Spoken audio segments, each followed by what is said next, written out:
Have you ever finished a mix and took it out to the car to give a listen to it, and the kick drum is making the speakers pop? That used to happen to me all the time. And I found a solution that has now worked for me on countless mixes that I've done. And I want to share with you what I learned. The plugin that I'm using to accomplish this is the Little Labs Voice of God. It's a very popular plugin. A lot of people, slap that on the kick drum or the bass, and you get this instant gratification of low end. And a lot of times they just use the default setting, which is a bump at 40 hertz. Now, what the Little Labs Voice of God plugin is, it's a bass resonance tool, meaning that it applies a high pass filter and it gives you the flexibility to boost whatever you set that corner frequency, the resonance frequency at. So I like what 80 hertz sounds like on a kick drum, and I feel that when you emphasize that area and you reduce what's below it, you still have 60 hertz, 40 hertz in, because the slope, I believe it's 6 dB per octave with this plugin, is gentle. So you still get those frequencies, but I think that the translation of 80 hertz, 90, 100 in a kick drum, it just translates good on,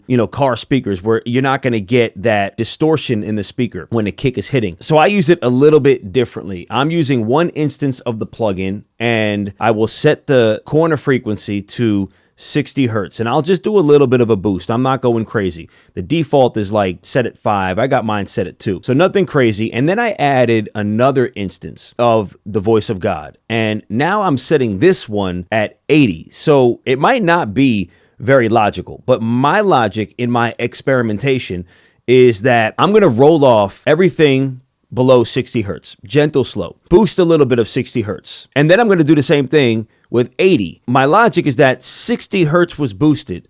So even though I'm rolling off what's below 80, there's still more 60 present than there was before. So again, I'm getting closer to that 80 hertz range that I think you can get a good thump to the kick without too much of what might distort the speaker. But I'm also getting some of that 60 as well because I boosted it. That's my logic. And it does sound different if I only used the Little Labs Voice of God with it set at 80 hertz. It does. It sounds weightier when I have it set at 60. And then after that, I'm just doing my regular kick processing, which is applying some soft clipping or hard clipping. And that's what I'm now doing to my kick drum. And when I combine it with the low end and I do everything the same way, whatever I'm doing with the bass to duck it out of the way or create its own space, I just find that it sounds cleaner. Like I'm not getting that distortion the way that I used to. And it's very consistent. So try it out. If you guys have this plugin, definitely give it a try. If you don't have this plugin, try using a regular EQ. Here's my other experience. When I used a regular EQ, the FabFilter Pro Q3, unless I had it set on linear phase mode, it didn't sound as good.